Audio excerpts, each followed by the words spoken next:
Today's Bible verse comes from 1 Corinthians chapter 16, verse 13, King James Version. Watch ye, stand fast in the faith, quit you like men, be strong. 1 Corinthians 16:13 is a short battle cry from the Apostle Paul. He tells believers to stay alert like guards, hold tightly to the gospel, show mature courage, and rely on God for inner power. Key commands broken down. Number 1. Be watchful.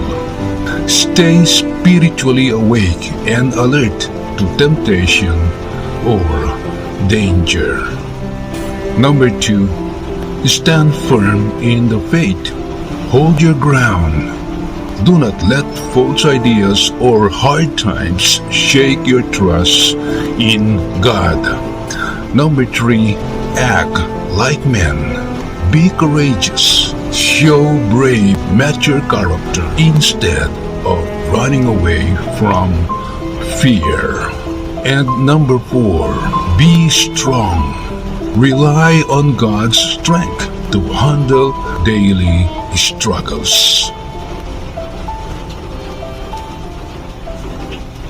Amen.